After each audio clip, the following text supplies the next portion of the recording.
ನಮಸ್ತೆ my dear friends, God's and masters. ದೇವರು ಎಲ್ಲ ಕಡೆ ಇರೋಕ್ಕೆ ಆಗಲ್ಲ ಅಂತಾನೆ ತಂದೆ ತಾಯಿಗಳನ್ನು ಸೃಷ್ಟಿ ಮಾಡ್ತಾನೆ. ಸೊ ತಂದೆ ತಾಯಿಗಳು ತಮ್ಮ ಮೂಲಕ ಬಂದಿರುವಂತಹ ಆ ದೇವರ ಉತ್ತಮವಾದಂತಹ ಕೊಡುಗೆಯಾದ ಮಕ್ಕಳನ್ನು ತುಂಬ ಚೆನ್ನಾಗಿ ಬೆಳೆಸಬೇಕು ಹಾಗೂ ಅವರ ಜೀವನಕ್ಕೆ, ಅವರ ಭವಿಷ್ಯಕ್ಕೆ ಉನ್ನತವಾದದನ್ನು ಕೊಡಬೇಕು ಅಂತ ಬಯಸ್ತಾರೆ. ಆ ದೇವರಷ್ಟೇ ಪ್ರೀತಿಸ್ತಾರೆ. ಹಾಗೆ ಹಲವಾರು ಆಶಯಗಳನ್ನು ಕೂಡ ಇಟ್ಕೋತಾರೆ. ಸೊ ಹೀಗಿರಬೇಕಾದ್ರೆ ಎಷ್ಟೋ ಜನಕ್ಕೆ ಮಕ್ಕಳೇ ಆಗಿರೋದಿಲ್ಲ. ಸೊ ಅವರು ಮಕ್ಕಳು ಬೇಕು ಅಂತ ಅನ್ಕೋತಾ ಇರ್ತಾರೆ. ತುಂಬ ಜನಕ್ಕೆ ಮಕ್ಕಳಾಗಿರುತ್ತೆ, ಆದರೆ ಅವರ ಮಕ್ಕಳಿಂದ ಅವರಿಗೆ ನೆಮ್ಮದಿನೇ ಇರೋದಿಲ್ಲ. ಯಾಕಂದರೆ ಅಜ್ಞಾನ.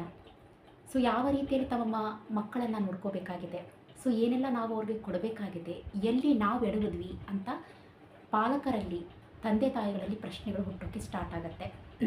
ಹಾಗಾದರೆ ಹೇಗೆ ಬೆಳೆಸಬೇಕು ಮಕ್ಕಳನ್ನು, ಏನು ಮಾಡಬಹುದು ನಮ್ಮ ಮಕ್ಕಳನ್ನು ಒಂದು ಉತ್ತಮ ಕೊಡುಗೆಯಾಗಿ ಸಮಾಜಕ್ಕೆ ಕೊಡೋಕ್ಕೆ, ಉತ್ತಮ ಭವಿಷ್ಯವನ್ನಾಗಿ ನಿರ್ಮಾಣ ಮಾಡೋಕ್ಕೆ, ಅವರ ಜೀವನ ತುಂಬ ಬ್ಯೂಟಿಫುಲ್ ಆಗಿರೋಕ್ಕೆ.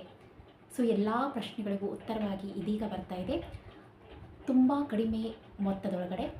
ಸೊ ಪೇರೆಂಟಿಂಗ್ ವರ್ಕ್ಶಾಪ್ ನವಸೃಷ್ಟಿ ಅಂತ. ಸೊ ಯುವ ಧ್ಯಾನ ಶಕ್ತಿ ಚಾನೆಲಿನ ಮೂಲಕ ಸೊ ಈ ಒಂದು ಪೇರೆಂಟಿನ ಕಾರ್ಯಾಗಾರವನ್ನು ಸೊ ನಾವು ಮಾಡ್ತಾಯಿದ್ದೀವಿ. ಸೊ ಇದೇ ಮಾರ್ಚ್ 14, 15 ಹಾಗೂ ಮಾರ್ಚ್ 21 ಮತ್ತು 22ನೇ ತಾರೀಕಿನಂದು ಪ್ರತಿ ವಾರದಲ್ಲಿ ಶನಿವಾರ ಮತ್ತು ರವಿವಾರ, ಮತ್ತು ಮುಂದಿನ ವಾರ ಶನಿವಾರ ಹಾಗೂ ರವಿವಾರ. ಸೊ ಈ 4 ದಿನಗಳಲ್ಲಿ ಈ ಒಂದು ಕಾರ್ಯಕ್ರಮವನ್ನು ಸೊ ನಾವು ನಡೆಸ್ತಾ ಇದ್ದೀವಿ. ತೀರಾ ಕಡಿಮೆ ಅಮೌಂಟಲ್ಲಿ ಬರ್ತಾ ಇದೆ, ಜಸ್ಟ್ 200 ರೂಪಾಯಿಗಳಲ್ಲಿ. ಸೊ ಅದೇ 200 ರೂಪಾಯಿನ ಎಲ್ಲೆಲ್ಲೂ ಬಳಸ್ತಾ ಇರ್ತೀರಾ.